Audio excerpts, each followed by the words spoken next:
Hi everybody, welcome back to OC Avery. Hope you're all doing well. Coming up in today's episode, we've got some super exciting news with the Hawfinches. Make sure you stay tuned for that because that's in today's episode. We've also had some more hatchlings emerge from the shells this week, and we'll go and check up on some of the young birds as well in the newly renovated bird room. Let's go and take a look. So we begin today's episode in the newly renovated young bird room. It's the first time you've seen it on the Breeding British Birds show, so if you haven't seen the original video, I highly recommend you go and check that out after this one. So in here we've got a couple of different species, all of which are obviously young birds we've bred this year that have since been weaned from their parents. To begin with, we've got 4 Greenfinch chicks, we've got 3 nestmates in here, and we've also got the bird that we've fostered out under the Irish. They're all doing fantastic. I've had them on some baycocks since I moved them in. They were on baycocks prior to moving away from the parents, and for the first few days in here, they've also been on baycocks. The reason being is they are somewhat more prone to going light, especially when you stress them out, moving them away from the parents. So it's just to make sure we're on top of that. They're doing brilliant. They're getting a mix of egg food, of course, and hard seed. We're going to start mixing that up now, getting them built up onto some hard seed, and of course, giving them a variety of things to vary their diet. And then behind me, we have some of the new colour canaries. So actually there's 6 new colours and there's a feeder chick. So there's a yellow feeder chick just there. That is from the red factor cockbird with the white and blue hen, and that was fostered from the Irish nestmates with one of the greenies. The other 6 are all yellow agate opals off one single pair. The yellow agate opals are of course the birds that we imported in, or we bought from Stafford, Avian World Dublin, imported them over from Ireland originally from Europe and what. So there's some fantastic birds here, fantastic show quality, and I'm looking forward to seeing how they get on as they molt out. Of course, we've got our show cages in here, so as soon as they start to look anywhat good, I'll get them out and we'll take a closer look at them. But for now, because they're going to begin molting soon, let's not stress them out. We're going to leave them in here, and of course, they're getting the same diet as the greenies. They're getting egg food, they're getting hard seed, and I'm going to be starting offering them a bit more pearl morbide soon, especially if it does get hot, as well as germinated seed, and maybe, occasionally a few bits of mealworms and what, just as little treats for them. I must admit, I'm a bit disappointed so far with the Redpolls this season. They're a bird that I've generally always relied on. I always knew that they're relatively easy to breed. I've had really good years with them before, but this year, it's just not been the same. Not too sure why. I've not really done anything else different in the preparation. Maybe we try and get them fit in the flights for next breeding season. We'll see if there's any difference. Maybe we offer them a bit of a bigger cage. But on previous years when I have used these cages in similar size, never had a problem. So it's a bit, a bit unsure. But with that being said, we have got a few success stories, of course, with the Redpolls so far. We've got 2 normal chicks about weaned off now. They're feeding themselves. They're not really relying on the parents much. So we'll see those probably move away and weaned from their parents completely at the weekend. And that said, the mother is now sat on 7 eggs. Yes, you did hear that right, 7 eggs. She's laid 6, and there was also a twite egg we'll talk about later that I've popped under her as well. So she's got 7 eggs. She's been a fantastic mother. She's reared those 2 very well, and for a first-time mother, that's fantastic. So if she ends up with 7 chicks and she rears me all 7, that's absolutely fantastic. But she's doing a good job. So for the other pairs, well, we've got a cinnamon cock in here with a cinnamon cobalt hen. We saw their chicks previously hatch out. We rung them last week. The chicks have now fledged the nest as well. So it's 2 cinnamon chicks in there, just cinnamon, no cinnamon cobalt. They're doing brilliant. I've seen them picking up now, seen them picking up a few mini mealworms, little bits of pearl morbide, little bits of egg food as well. They're doing a good job.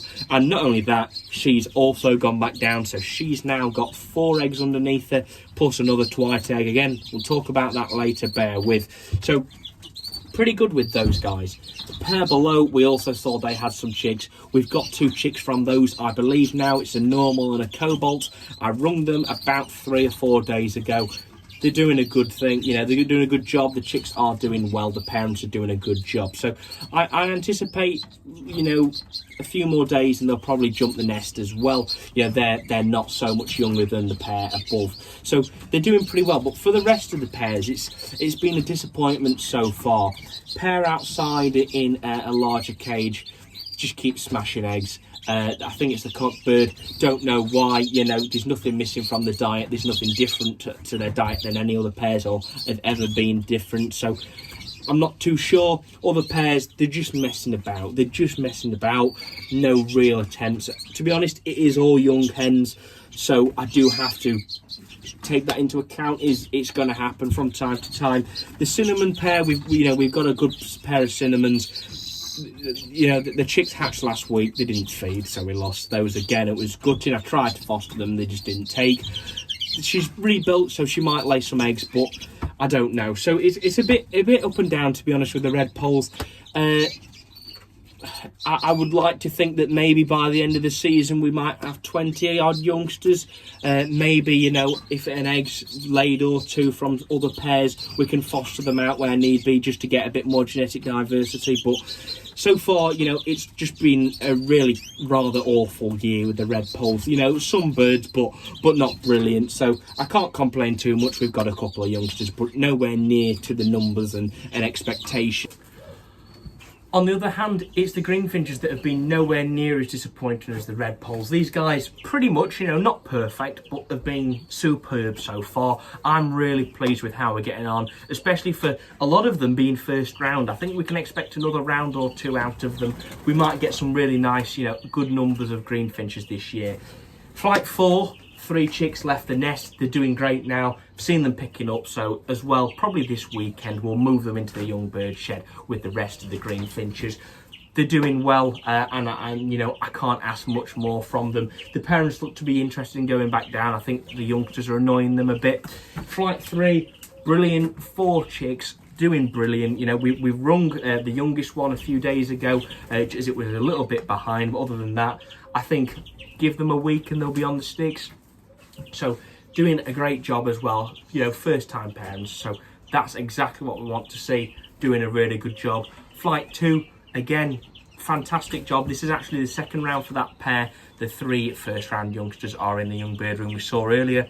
They're doing great. They're 3 youngsters. There was 4. Sadly, I did find one on the floor a few days old. Not too sure what happened there. Maybe, you know, mother flew off the nest and took it out with her. Maybe it just got ejected from the nest by some siblings or whatever. Either way, sadly we lost it. I tried to bring it back round, it just didn't come round, but we got 3 chicks from them. Now they are due to be rung today. They need to be rung today. I left it slightly longer because I'd seen the pair were eating quite a bit of egg food rather than giving it to the youngsters. So yeah, but either way, their growth has accelerated quite a bit in the past few days, so they need to be rung today. Doing great. For flights 5 and flights 1, flight 5 are just messing about still. Again, we've mentioned this previously. I don't think the hen's mature enough yet anyway. Maybe, you know, I'll have to check, but I think that might have been a late bred hen. For flight 1, she's the one who's just murdered the chicks every time they've hatched. We've fostered one out, and obviously we've got that successfully now weaned off, but other than that, not great. So we're just gonna have to see what I can do with them. I'm tempted to add some other nest sites, maybe some that hang on the front, but I can live with 3 out of 5 pairs clicking. To be honest, for the quality of these Greenfinches, to get 3 out of 5 pairs clicking is really good. And the pairs that haven't clicked have been an outcross cock and another outcross cock. So, you know, not much lost. I do need to make sure if we don't breed off them, we have other options available for the next breeding season. Of course, we don't want to be breeding too close, but 3 out of 5 pairs, they're doing well. The first round as well. I think that's fantastic. That's superb. I'm happy. So fingers crossed, all going well. We'll get some more youngsters from them, and hopefully all really good quality, which I would hopefully really expect from the you know, the caliber of the parents. We'll see what happens, and we'll find out more about how good they are when it comes to the shows later on this year. It's time to talk about our Hawfinches then. How exciting is this? You've probably seen it in the thumbnail. You're probably anticipating, you've been waiting for this. Well, guess what? We've got some, not only a nest, but we've got some eggs. The Hawfinch hen, about 2 weeks ago, I noticed she wasn't really that bothered in the nest sites, and I'm thinking, well, okay, maybe we need to start making changes. We expected sort of early May, and it's now early June. She hadn't clicked. So I made a couple of changes. I got some apple tree branches, I got some conifer branches, and I've took down a load of the old stuff, put some new in, kind of left the nest sites where they are. Anyway, it's done the trick. Just changing the cover in the flights has just clicked like that. She built a nest. It took her 2 days to build the nest. By the way, she built this over bank holiday weekend. On the Friday, I noticed a few bits of material in it. On the Sunday, the first egg appeared. On the Monday, the second egg appeared. So there's 2 eggs in there. You know, I don't really know what the expected clutch size is. I probably wouldn't expect more than 3 or 4 at most. But either way, absolutely fantastic. I'm so excited. When I saw she was building, I'm super excited, trying to keep her weight without disturbing her. And then to see the egg is just superb. Now, they've got these lovely eggs. Obviously quite big, especially in size comparison compared to the body, but the markings on the eggs are just lovely. They look fantastic. I think they're a beautiful egg. So brilliant news with them is that we've got some eggs. Now let's talk about if they're going to be full. We know this Hawfinch hen had kind of bonded to me. She's the one who's squatted to me, she's displayed to me. She's never been that interested in the male Hawfinch, and I captured this video a few days before, obviously, when she was building the nest, no egg.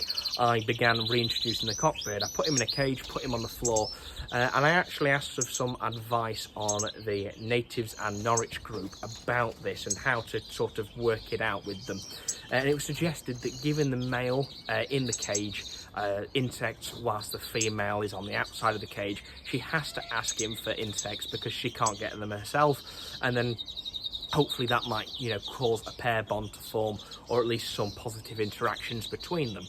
Well, we've seen the hen hopping about in the cage, trying to fight with him and all sorts of problems. So anyway, after a day or so, I did let him out, and he was happy enough.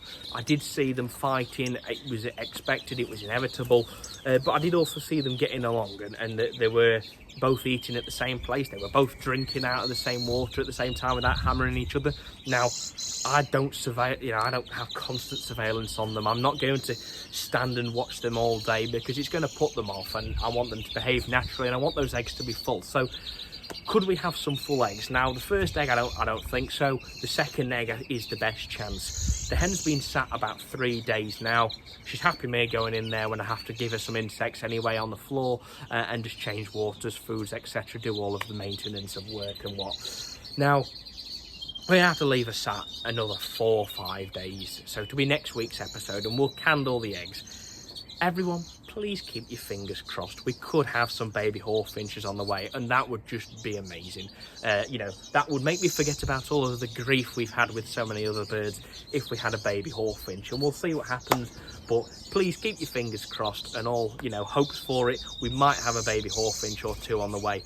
We'll see what happens. And just on that note, what I've done on Facebook is created a group called Hawfinches and Grosbeaks. I wanted to do a bit more on sharing the knowledge of them.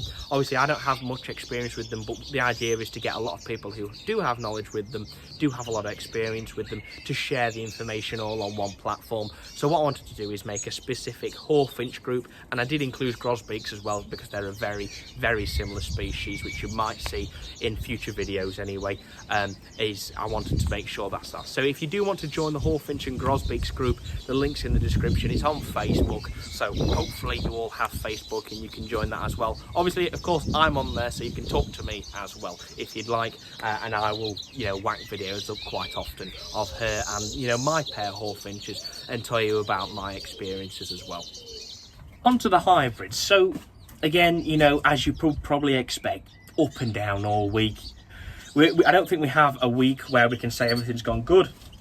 I don't think we can have a week where we say everything's gone bad either. So it's really up and down. Redpoll bully pair, they're building up. They've laid a couple of eggs. Other Redpoll bully pair, again, building up, laid a couple of eggs. No real attempts to lay a full clutch. No even interest in sitting on them. So it's a bit weird, and what I have therefore had to do is take the eggs, foster them out. So we've got a canary on 2 down here, another canary on 2, and another canary on 3. So we're just going to have to see. Hopefully, you know, we might get a full one. We've had a full Redpoll bully egg before, so let's hope that this time we might get 1 or even 2 full. So yeah, but let's not push us luck. Let's just hope we can get a full egg, and then we can go from there. So that's that pair. The greeny bully pair, I've seen them mating now, so fantastic signs. I haven't been able to capture that on camera for you yet. Generally, just when I come out, I've just seen a glimpse and I'm like, oh, brilliant, but I don't have time to get a camera out. So, yeah, so they've been mating and I've seen them feeding each other, as we saw earlier on in the season. They've laid first egg today. This hen is fantastic. She will sit on her eggs and she will likely rear them as well, even though she's a young hen. So, good signs with those guys. Hopefully, we could have a greeny bully on the way. I don't know. They could be full. Let's hope they are, and we'll see what happens. But I think there's a good chance now, especially with the longer daylight hours, the increasing temperatures, kind of, even though it's still a bit inconsistent, we might have a greeny bully on the way. Let's hope we do. Keep your fingers crossed, and maybe we have a hybrid. So we'll see what happens. Hopefully I didn't cause you to panic earlier when I mentioned that we'd fostered a number of twite eggs under Redpolls. You know, we've got one in the nest here and we've got one in a far nest over there. And it's nothing too much to worry about. Basically what's happened is the twites rebuilt very quickly after their chick jumped the nest. I'm talking within 2 days they've rebuilt and laid the first egg, and we mentioned that last week. Now, the problem is that the young twite is still not independent whatsoever. It needs its parents for at least another 2 weeks probably. So now we're getting to the point where I think the twite chick is a few days off being able to be weaned. It is picking up food now. It's picking up mealworms, waxworms. It's picking up bits of pearl morvine, and it's picking up egg food as well. The problem is that the twite chick has been going back to the nest at night, and it's been happy going there. With eggs in there as well, the twite chick doesn't know better, and it poos in the nest, and obviously thus pooing on the eggs. Now, it's not great, but then what that causes is eggs to have poo on them. The mother tries to pull it away, and without, there's not much you can do, but the poo sticks to it and rips the shell, breaks the egg. So I noticed this rather early on. We lost the first egg because of that. The second egg was very similar, but she laid 2 more eggs, which I swiftly removed and replaced with pot eggs.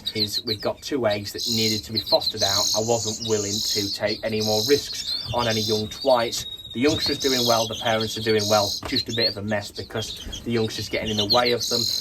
So 2 twite eggs fostered under different nests. I'm hoping they're both full. If they are both full and we can get 2 more twites reared, that's brilliant news. We'll see how they get on. And I anticipate within the next few days, we'll take the young, the baby twite away with some young Redpolls. We'll house them all together. We'll get them on a bit of colour feed in a few weeks' time.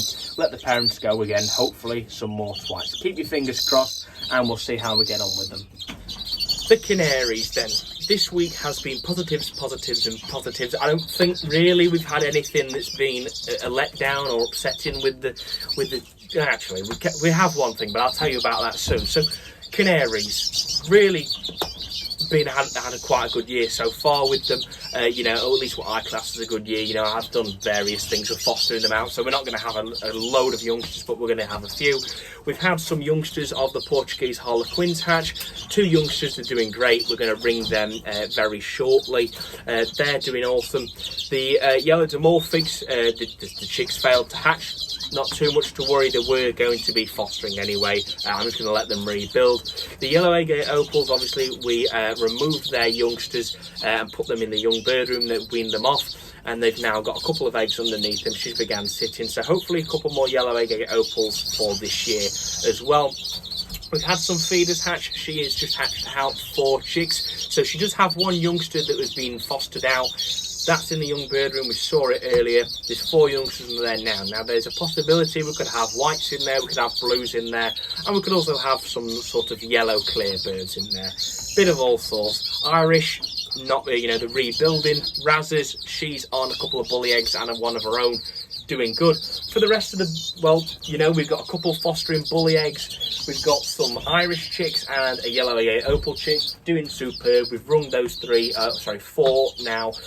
They're doing a great job rearing them, so I imagine we'll see within the coming days they will leave the nest. Other 2 pairs of yellow agate opals doing great, rebuilding now, laying eggs. So I expect hopefully soon we'll have some more eggs from them guys, and we'll be able to hopefully start our line of yellow agate opals as well. So something to look forward to. The yellow dimorphics are also rebuilding after rearing their single yellow dimorphic chicks. So we've got a bit of all sorts going off with them. Now this is where it gets really exciting, is that I've finally been able to managed to breed some Norwich. We've never had much success with the Norwich. The first, I've got them to build nests, I've got them to lay eggs, but we've always felt the first sort of hurdle, and that's getting a full egg, bar us trying, breeding once last year a golden mule with a Norwich. So we finally managed to breed some Norwich. Now granted, it's only one chick, but it's from our clear yellow hen to our clear white cock. So really nice. Hopefully it could be a white, I'm not too sure, we'll see as it comes round in nest feather in the coming days. But I've fostered that chick out, it's under the Portuguese. With the Portuguese being proven parents, I knew that they was probably the most reliable pair, so they've had the young Norwich. They're doing a superb job of rearing it with their own 2 chicks as well. So we finally managed to get a Norwich chick. Really excited, really happy with that. So I do have some J rings for them. That's the size that a Norwich needs. At least I use BBC rings on my Canaries, just for simple ease if I get it all on the same order. I'll probably look to do it a bit more sort of concentrated, so I probably should get some from a Norwich place, or whoever does the Norwich rings. I should probably get some new colour rings as well for the new colours, but we'll look at that next year as we look to really move forward with them. But young Norwich, brilliant news. I'm really happy with it, and we'll just see how it gets on now. I think the pair are rebuilding, so we might have chance for another round or 2 off them before they look to molt. And if we do, they'll go under some Canaries as well. Some lighter breeds to foster. And then we do have the green with the cinnamon. I've took the nest out, I've let her rebuild now because she just built up for about 3 or 4 weeks and no intention of laying whatsoever. So I just thought, right, we'll just restart her, hopefully stimulate the hormones in the interest again. Hopefully she'll lay us some eggs. So we'll see what happens. But the good news is we've finally managed to be able to get a full Norwich egg and then a chick. So really good news from them. So that brings us to the end of Breeding British Birds episode 10. Hopefully you have enjoyed today's video. Things are looking up now. We're starting to see increases in condition, I believe, in most of the birds. Hopefully some of the Redpoll pairs will click for us. We're seeing youngsters coming out quite quickly now, quite well. Greenies, Canaries, all sorts of things. So really good and really nice to see all of that. And of course, if you do want to follow along for more regular updates, I've got Instagram and Facebook links in the description, so you can follow along on there. All sorts of behind the scenes, all sorts of extra images, clips and things you don't see on here, you'll see on there. So it's something to look at as well. So if you have enjoyed today's video, you'd like to see more, please subscribe down below so you don't miss any more future episodes. And if you have enjoyed today's video, like it as well. It'd be very much appreciated. So thanks ever so much for watching, everybody. Take care, and I'll see you in the next one.